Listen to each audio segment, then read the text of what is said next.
Hola, yo soy Kato y hoy vamos a leer mitos nórdicos de Neil Gaiman, las hazañas de Thor y las intrigas de los dioses, noveladas por un maestro de contar historias.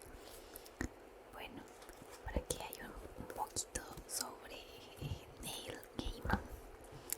Neil Gaiman es un creador imprescindible para entender la cultura popular actual y su nombre está vinculado al cómic, la literatura y el cine y la televisión.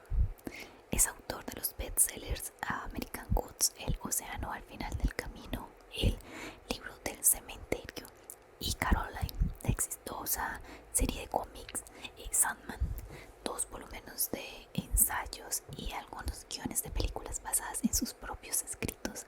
Ha merecido numerosos elogios y un amplio reconocimiento, entre otros las medallas de Carnegie y Newbery y los premios Hugo, Nebula, Bram Stoker y el World Fantasy. Aunque nació en Gran Bretaña, actualmente vive en Estados Unidos, donde ejerce como profesor en el Bard College de Nueva York. Bueno, hoy vamos a leer el primer capítulo.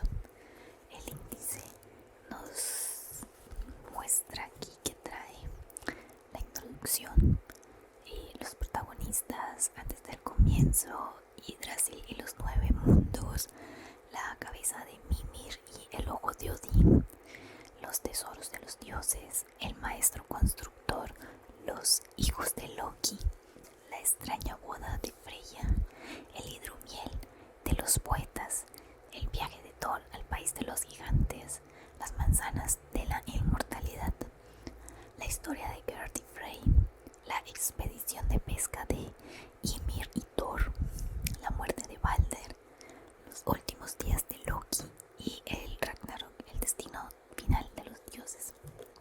Y luego también nos dan un glosario. Hoy vamos a leer la introducción y el primer capítulo, los protagonistas. La introducción dice así. Introducción.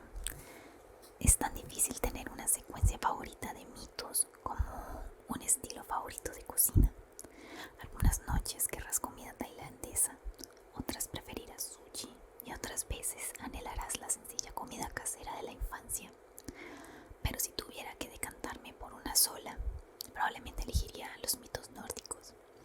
El primer encuentro con Asgard.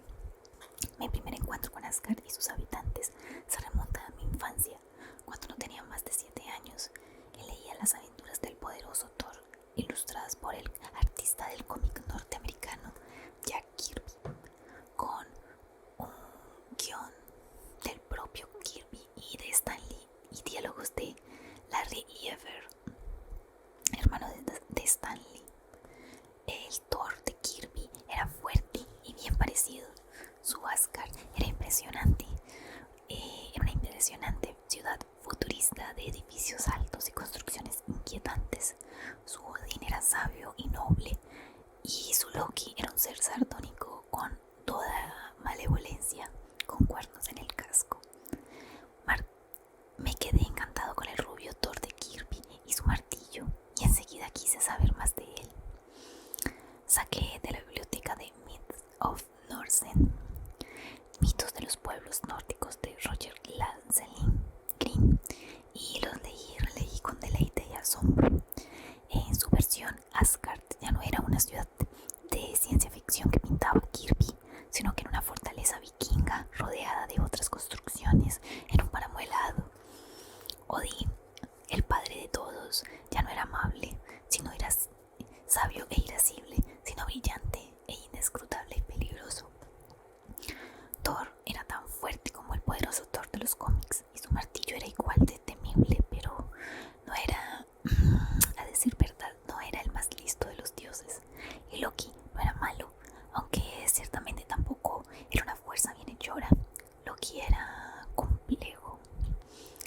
Me enteré además de que los dioses nórdicos tenían su propio juicio final, el Ragnarok, el crepúsculo de los dioses, el final de todo, el día en que los dioses batallarán contra los gigantes del hielo y morirán. Ha llegado ya el Ragnarok.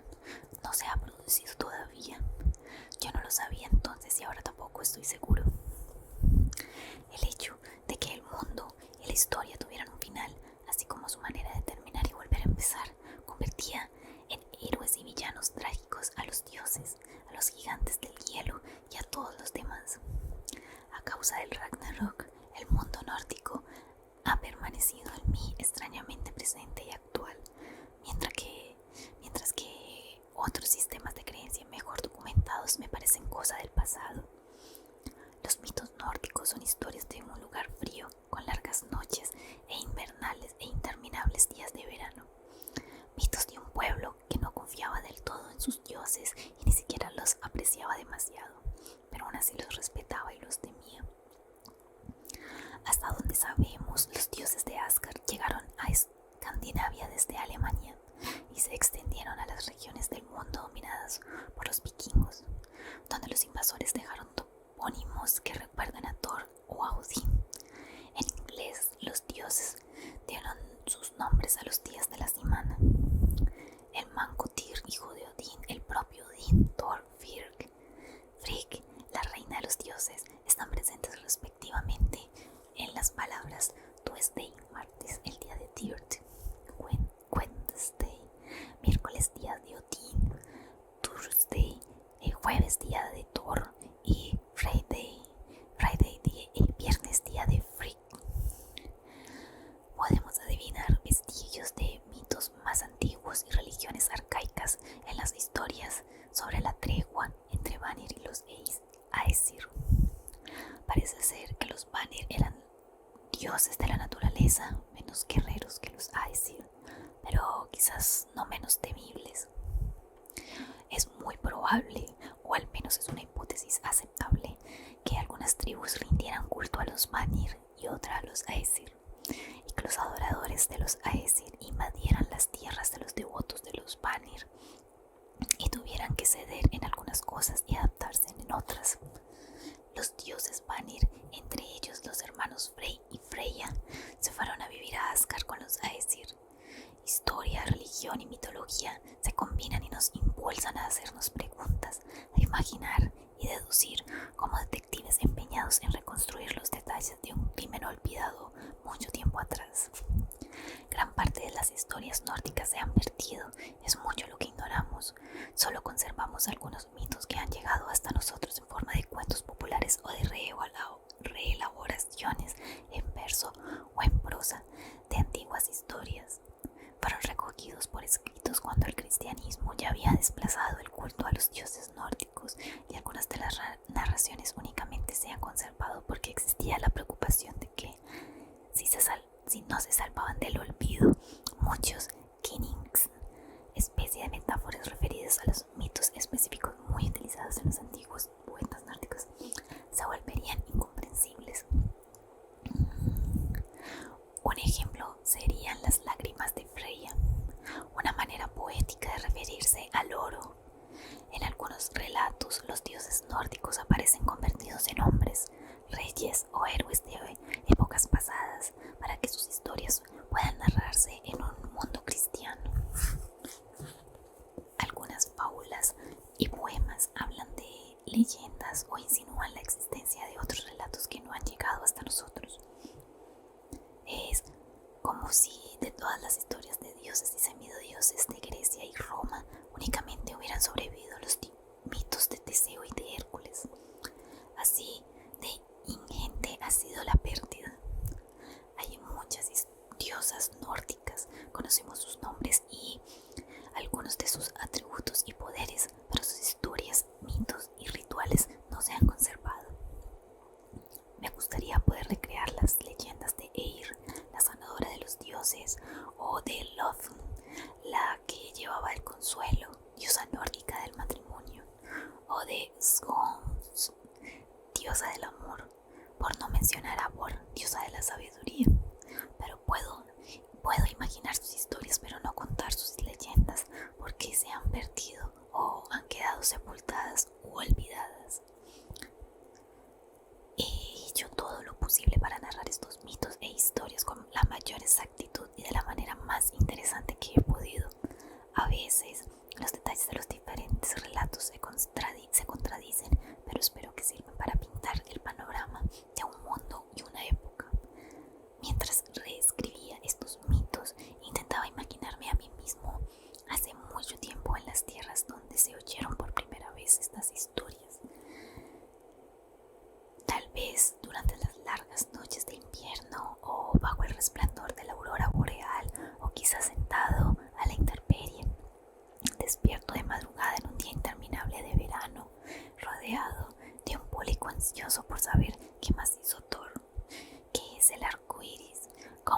describir la vida y cuál es el origen de la poesía mediocre.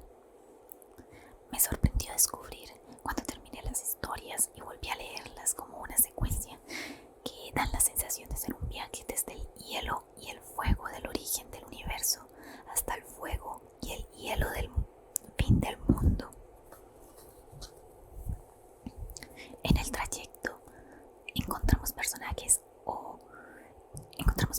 que reconoceríamos si los viéramos, como Loki, Thor u Odín, y otros que nos gustaría conocer mucho mejor.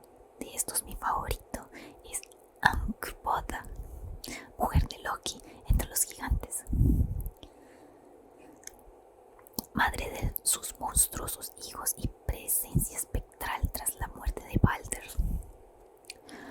No me atreví a leer a los narradores de mitos nórdicos cuyas obras me habían maravillado, como Roger Lancelin Green o Kevin Crossley Holland. En cambio, estuve trabajando mucho tiempo con numerosas traducciones diferentes de la Edda en prosa de Snorri Sturluson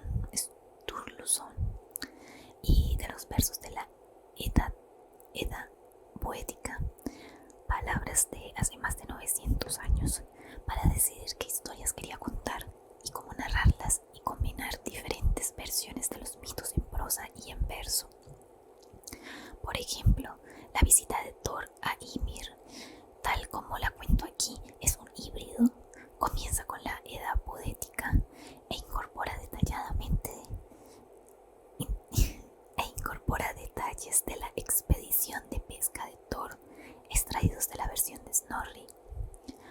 Mi maltrecho ejemplar del diccionario de mitología nórdica de Rudolf Simek, en traducción inglesa de Angela Hall, me resultó siempre invalorable y de consulta obligada, esclarecedor e informativo.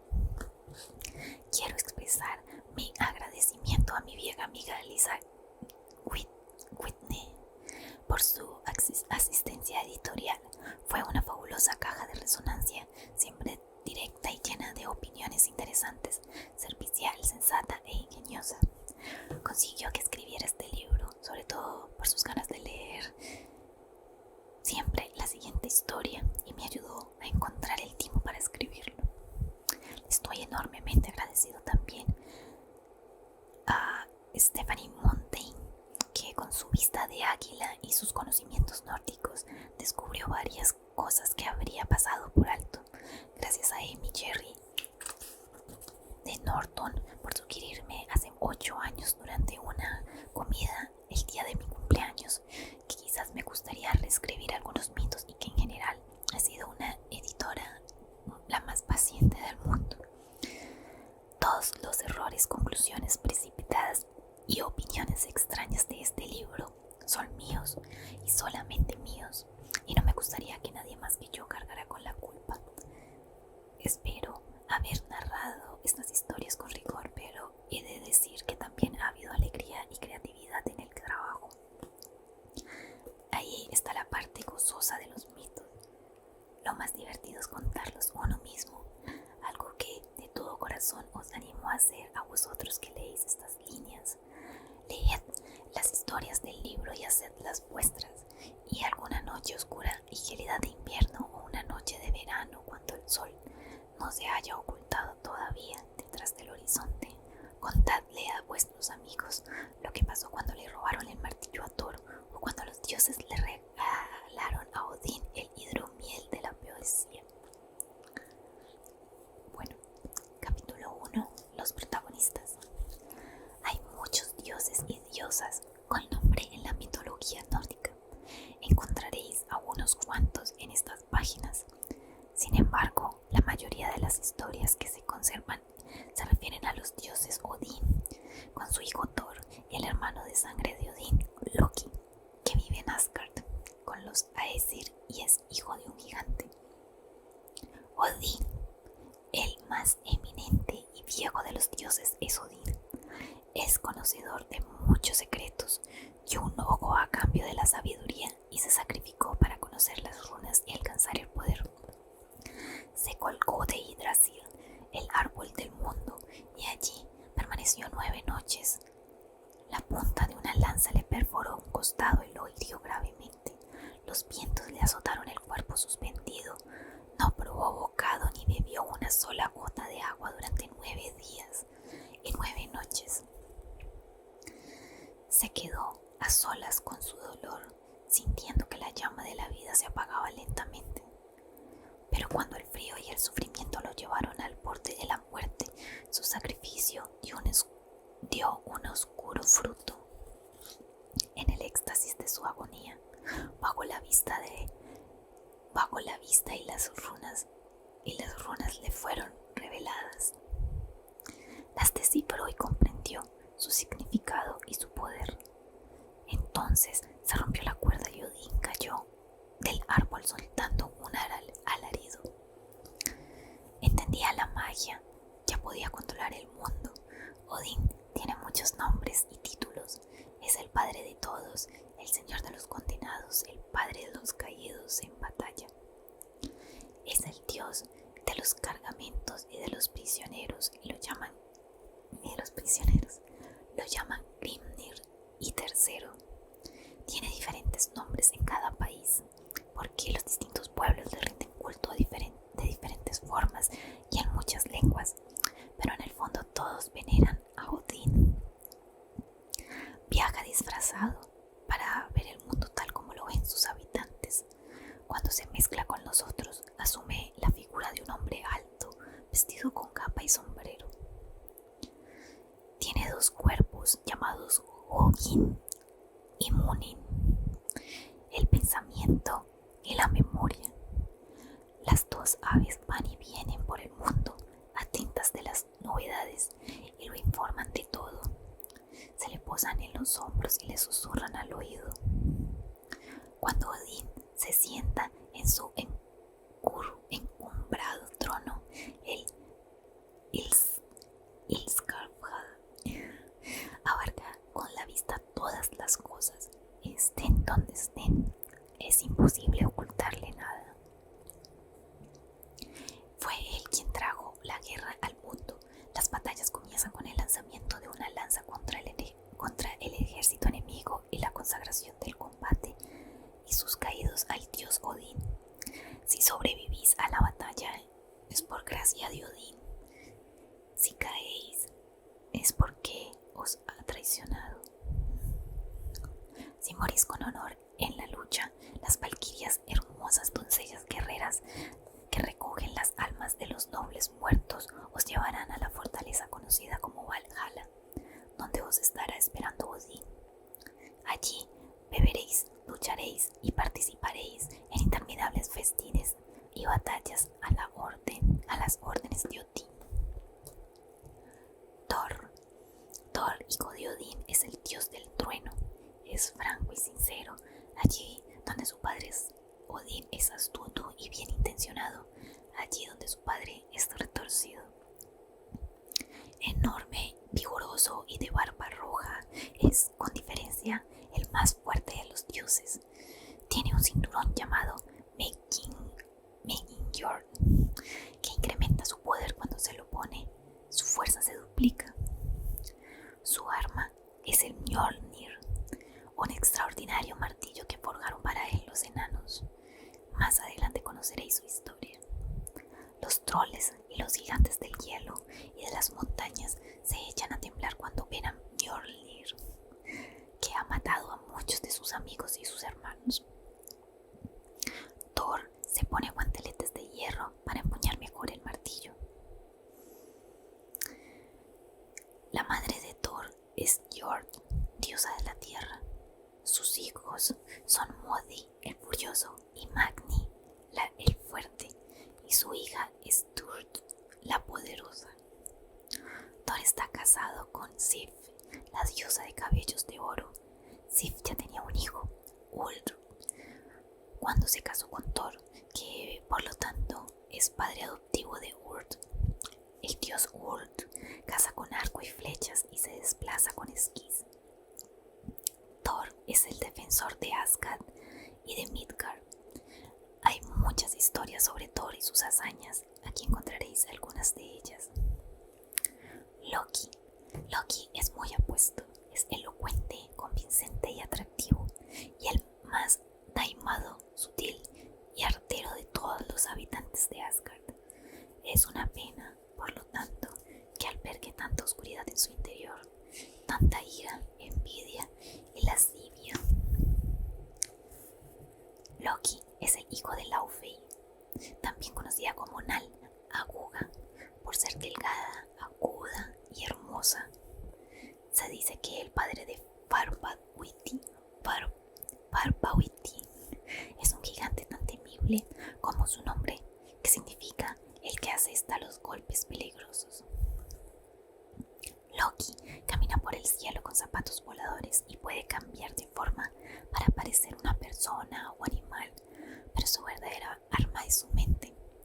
Es más sutil e ingenioso que cualquier otro dios o gigante, ni siquiera Odín lo supera en astucia. Odín lo considera su hermano. Los otros dioses no saben cuándo llegó a Asgard ni cómo. Es amigo de Thor, pero lo traiciona. Los dioses lo toleran, tal vez porque sus planes y estratagemas los salva con tanta frecuencia como les causan problemas. Gracias a Loki, el mundo es mucho más interesante, pero también es más peligroso. Loki es padre de monstruos y autor de infortunios. Es un dios retorcido y taimado. Bebe en exceso y cuando está ebrio no controla sus palabras, ni sus pensamientos, ni sus actos. Loki y sus hijos estarán presentes cuando llegue el Ragnarok, en el fin de todas las cosas, pero no lucharán al lado de los dioses de Asgard. Vamos a leer el siguiente capítulo.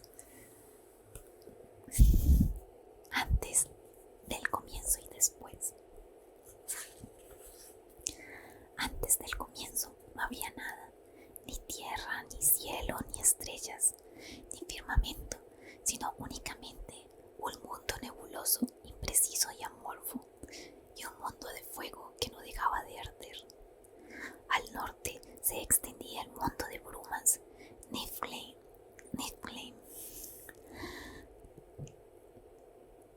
donde 11 ríos venenosos fluían a través de la niebla, procedentes de todos ellos de la misma fuente central, la rugiente vorágine llamada Belhermir.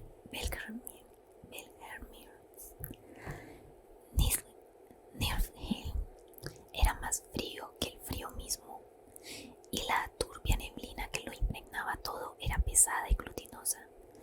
La niebla ocultaba el cielo y envolvía la tierra en una bruma gélida. Al sur se hallaba Muspel, donde todo era fuego. Allí todas las cosas resplandecían y ardían. La luz de Muspel contrastaba con la oscuridad de Niflheim, y su lava fundida con la bruma del reino neblinoso. El suelo ardía con el calor abrasador del fuego de una fragua. No había tierra sólida ni cielo, sino únicamente centellas de lenguas de fuego y rocas fundidas y brasas candentes. El Muspel, al borde de las llamas, en el lugar donde arde la niebla y se convierte en luz, allí donde acaba la tierra, estaba Surtr, que ya existía antes que los dioses, y allí sigue todavía. Empuña una espada flamígera y no diferencia entre lava bullente o bruma glacial. Dicen que solo cuando llegue el Ragnarok, el fin del mundo, Surtr abandonará su puesto, saldrá de Muspel con su espada llameante e incendiará el mundo, y los dioses caerán ante él, uno a uno. Entre Muspel y Niflheim había un vacío, un espacio sin forma ni contenido. Los ríos del mundo nebuloso fluyeron hacia ese lugar llamado Ginnungagap, el abismo enorme, y a lo largo de un tiempo de duración inconmensurable, en el espacio entre el fuego y la bruma, los ríos venenosos se solidificaron lentamente y formaron vastos glaciares. El hielo que se extendía al norte de ese vacío quedó cubierto por niebla helada y piedras de granizo. Pero al sur, donde los glaciales limitaban con el reino del fuego, las brasas y las chispas de Muspel se encontraron con el hielo, y los vientos cálidos de las tierras flamígeras dulcificaron el aire sobre la extensión helada y lo volvieron tan agradable como un día de primavera. Allí, donde el hielo y el fuego se encontraron, el hielo se fundió y el agua de la fusión, del agua de la fusión surgió vida, un ser más grande que todos los mundos y más enorme que cualquier gigante que haya existido o pueda existir jamás. No era hombre ni mujer, sino ambas cosas a la vez. Aquella criatura era el ancestro de todos los gigantes y se hacía llamar Ymir. Ymir no fue el único ser nacido de la fusión del hielo. También había una vaca sin cuernos, más enorme que nadie, de lo que nadie pueda imaginar. La vaca lamía la sal de los bloques de hielo por toda comida y bebida, y la leche que fluía de sus 4 ubres formó otros tantos ríos. Esa leche alimentó a Ymir. El gigante bebió la leche y creció. Ymir llamó a la vaca Audhumla. Al lamer los bloques de hielo con su rosada lengua, Audhumla sacó a la luz otros seres. El primer día apareció solamente el pelo de un hombre, el segundo la cabeza, y el tercero todo su cuerpo se pudo ver. Era Buri, el antepasado de los dioses. Ymir se echó a dormir, y mientras descansaba nacieron de su cuerpo varios gigantes, un hombre y una mujer de su axila izquierda, y una criatura de 6 cabezas de entre sus piernas. De estos seres, los hijos de Ymir, desciende toda la estirpe de los gigantes. Buri tomó una esposa entre los gigantes y tuvo con ella un hijo, al que llamó Bor. Bor se casó con Pestla, hija de un gigante, y los 3 hijos que tuvo con ella fueron Odín, Vili y Ve. Odín, Vili y Ve, los 3 hijos de Bor, crecieron y se hicieron hombres. Mientras crecían, veían a lo lejos a las llamas de Muspel y las tinieblas de Niflheim, pero sabían que los 2 lugares habrían sido la muerte para ellos. Los hermanos estaban atrapados para siempre en el Ginnungagap, la vasta brecha entre el fuego y las brumas. Era como no estar en ninguna parte. No había mar, ni arena, ni hierba, ni rocas, ni suelo, ni árboles, ni cielo, ni estrellas. No había mundo en aquel tiempo, ni tierra, ni firmamento. El abismo no estaba en ningún sitio, era únicamente un espacio vacío, a la espera de que la vida y la existencia lo llenaran. Había llegado el momento de la creación de todas las cosas. Ve, Vili y Odín se miraron y hablaron de lo que era preciso hacer en el abismo de Ginnungagap. Hablaron del universo, de la vida y del futuro. Odín, Vili y Ve mataron al gigante Ymir. Era necesario, no había otra manera de crear los mundos. Aquel fue el principio de todas las cosas. Fue la muerte que hizo posible toda la vida. Mataron al gran gigante y el cadáver de Ymir manó sangre en cantidades inimaginables.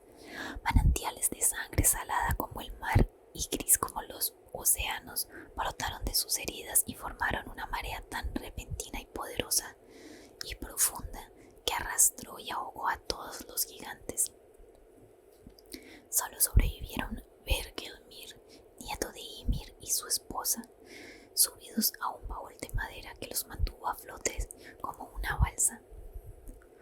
Todos los gigantes que hoy vemos y tememos son sus descendientes.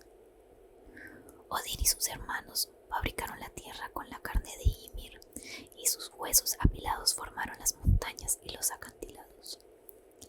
Nuestras piedras y guijarros La arena y la grava que hoy vemos son los dientes de Ymir y también las astillas de sus huesos, rotos y aplastados por Odín.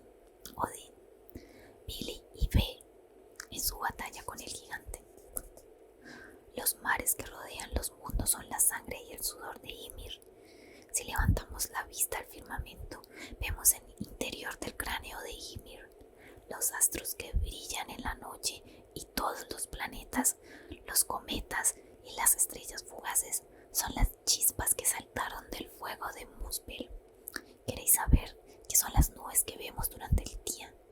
Son jirones del cerebro de Ymir y quién sabe qué pensamientos estarán rumiando incluso ahora. El mundo es un disco plano, rodeado por el mar en todo su perímetro. Los gigantes viven en los márgenes del mundo, a orillas de los mares más profundos. Para mantener a raya a los gigantes, Odín, Vili y Ve construyeron una muralla con las pestañas de Ymir en torno a la región central del mundo. Al lugar delimitado por el muro lo llamaron Midgard. Midgard estaba vacío y sus tierras eran hermosas, pero nadie caminaba por sus prados ni pescaba en sus ríos de agua clara. Nadie exploraba sus abruptas montañas ni levantaba la vista para contemplar las nubes. Odín, Vili y Ve sabían que un mundo no es realmente un mundo si no está poblado. Anduvieron por todas partes en busca de alguien que lo habitara, pero no encontraron a nadie. Al final, en una playa pedregosa junto al mar, hallaron 2 troncos que la marea había depositado en la orilla. El primero era un tronco de fresno. El fresno es un árbol hermoso y resistente, de raíces profundas. Su madera se deja tallar y no se agrieta ni se parte. Con madera de fresno se hacen buenos mangos de instrumentos o el asta de una lanza. El segundo tronco que hallaron en la playa, tan cerca del primero que casi se tocaban, era el olmo. El olmo es un árbol grácil, pero su madera es tan firme que con ella se pueden fabricar vigas y tablones de gran dureza. Con madera de olmo se pueden construir hermosas casas y fortalezas. Los dioses levantaron los 2 troncos y los colocaron verticales sobre la arena, altos como 2 seres humanos. Odín se acercó y les insufló vida, primero a uno y después al otro. De inmediato dejaron de ser maderos muertos y abandonados en la playa, cobraron vida. Vili les dio la voluntad, les confirió inteligencia y ambición. Entonces pudieron moverse y desear. Ve talló los troncos, les dio forma humana, les labró orejas para que pudieran oír, ojos para que pudieran ver y labios para que pudieran hablar. Los 2 troncos de pie en la playa eran 2 personas desnudas. Ve les había esculpido los genitales masculinos a uno y femeninos al otro. Los 3 hermanos fabricaron ropa para el hombre y la mujer que cubrieran y no tiritaran, salpicados por la espuma del mar en aquella playa en los márgenes del mundo.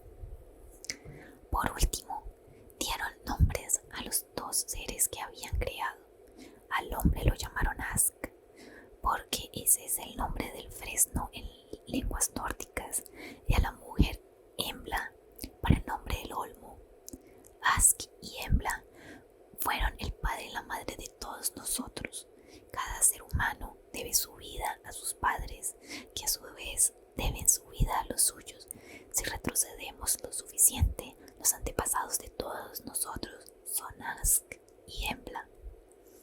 Embla y Ask se quedaron en Midgard, seguros y protegidos detrás de la muralla levantada por los dioses, con las pestañas de Ymir. En Midgard construyeron su hogar a salvo de los gigantes, de los monstruos y de los peligros que los acechan en los páramos desolados. Allí pudieron criar en paz a sus hijos. Por eso se dice que Odín es el padre de todos, porque fue el padre de los dioses e insufló la vida a los tatarabuelos de nuestros tatarabuelos, tanto si somos dioses como si somos mortales. Odín es el padre de todos nosotros.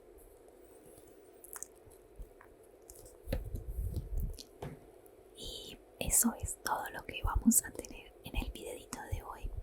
Espero les haya gustado, que se haya entretenido y nos vemos en el siguiente capítulo con Yggdrasil y los 9 mundos.